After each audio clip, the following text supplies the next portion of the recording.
জাতীয় ঐকমত্য কমিশনের এই জরুরি বৈঠক সম্পর্কে আমরা আলোচনা করব। বাংলা মোটর সেন্টারে আমাদের সহকর্মী সাইফুদ্দিন রবিন আমাদের জন্য অপেক্ষা করছেন। রবিন, আপনি এর আগের ঘন্টার সংবাদেও আমাদের সাথে যুক্ত হয়েছিলেন। সনদ স্বাক্ষর অনুষ্ঠানের কথাই আমরা যেটি বলছিলাম যে 2 দিন আগেই হঠাৎ করে একটি বৈঠক ডাকা হয়েছে। কি মনে হয় আজ কি বিষয়ে আলোচনা হতে পারে? মূলত জটিলতা যেটি নিয়ে সেই সনদ বাস্তবায়ন প্রক্রিয়া নিয়ে জানিয়ে কিন্তু ঐকমত্য হয়েছিল সর্বশেষ এই ঐকমত্য কমিশনের যে সভাটি অনুষ্ঠিত হয়েছিল 9 অক্টোবর, সেখানে সেটি হচ্ছে গণভোটের মধ্য দিয়ে মূলত এই সনদটি বাস্তবায়ন হবে। কিন্তু সেই গণভোট কোন পদ্ধতিতে হবে, কবে হবে, কোন পন্থায় হবে, সেই সব বিষয় নিয়ে এবং গণভোটে কি কি বিষয় থাকবে এগুলো নিয়ে এখন পর্যন্ত কোনো ধরনের ঐকমত্যে পৌঁছানো যায়নি। যদিও গণভোটের মধ্য দিয়ে জুলাই সনদ বাস্তবায়ন প্রক্রিয়ায় ঐকমত্যে পৌঁছেছিল রাজনৈতিক দলগুলো, সেই প্রেক্ষাপট বিবেচনাতেই জাতীয় ঐকমত্য কমিশন 17 অক্টোবর নির্ধারণ করেছিল দিন এই জুলাই সনদ স্বাক্ষরের বিষয়টির জন্য। এবং এর আগে গতকাল রাতেই সব রাজনৈতিক দলের কাছেই জুলাই সনদের খসড়া পাঠানো হয়েছে, যে খসড়ায় 84টি বিষয় আসলে উত্থাপন করা হয়েছে ঐকমত্য কমিশনের তরফ থেকে। এই খসড়া পৌঁছানোর পরপরই আসলে মূলত রাজনৈতিক দলগুলোর মধ্যে নিজেদের অভ্যন্তরীণ আলাপ আলোচনা শুরু হয়। যদিও এই খসড়াটি নতুন করে বলার মতো উল্লেখযোগ্য পরিবর্তন হয়েছে এমনটিও বলা যায় না। পূর্বের যে খসড়াটি ছিল সেটিরই এক ধরনের প্রতিফলন বা প্রতিচ্ছবি আসলে স্পষ্ট হয়েছে এই খসড়ায়।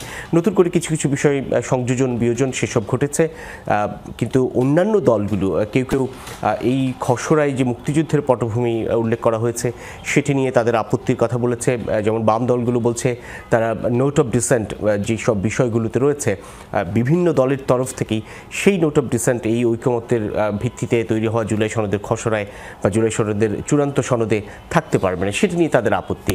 অন্যদিকে এনসিপি বলছে, জাতীয় নাগরিক পার্টির নেতৃবৃন্দ তাদের অবস্থান হচ্ছে সাংবিধানিক আদেশের মধ্য দিয়ে এই জুলাই সনদের যে কার্যক্রম বা বাস্তবায়ন সেই প্রক্রিয়াকে কি করে এগিয়ে নিয়ে যাওয়া যায় সেটি যতক্ষণ না স্পষ্ট হবে ততক্ষণ তারা এই সনদের স্বাক্ষর নাও করতে পারে। এক ধরনের মিলন বা এক ধরনের একই রকম মত স্পষ্ট হয়েছে ইসলামী দলগুলো, যারা মূলত জামায়াতের নেতৃত্বে রাজপথের আন্দোলনের কর্মসূচি ঘোষণা করেছে, পিআর উচ্চকক্ষ এই সব নিয়ে, সেসবেরও চূড়ান্ত কোনো সুরাহা ঘটেনি, যেটিরও এক ধরনের প্রতিফলন আসলে এই জুলাই সনদেই থাকার কথা, যার ভিত্তিতে তারা জাতীয় নির্বাচন আয়োজনেরও দাবি জানিয়ে আসছে।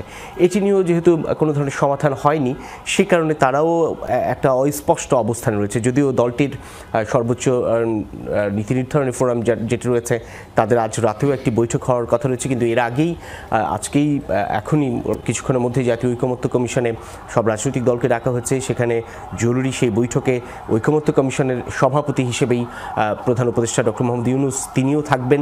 তার সঙ্গে জাতীয় ঐকমত্য কমিশনের যে 6টি সংস্কার কমিশনের প্রধানরা রয়েছেন তারা কিন্তু এর আগে দিনের বেলায় একটি আলোচনাও করেছেন, বৈঠকও করেছেন। সেই বৈঠক এবং সেই বৈঠকের ফলাফল সেটি নিয়ে সব মিলিয়ে অন্তর্বর্তী সরকার প্রধান, যিনি জাতীয় ঐকমত্য কমিশনের প্রধান, তিনি সব রাজনৈতিক দলের সঙ্গে আলোচনা করবেন এবং সেই আলোচনার এক ধরনের সমাধান কিংবা সেই আলোচনায় কোনো একটি সিদ্ধান্তে পৌঁছবে এমন প্রত্যাশা করা হচ্ছে।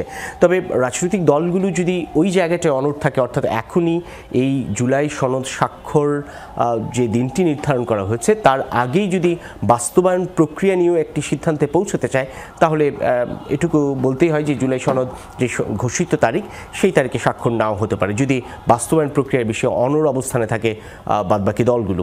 তবে এখনই সম্ভাবনা আছে যে আলোচনার মধ্য দিয়েই একটা সমাধানে পৌঁছানোর, সেই অপেক্ষায় সকলে। সেই অপেক্ষায় রইলাম। ধন্যবাদ বিস্তারিত আলোচনা করার জন্য রবিন।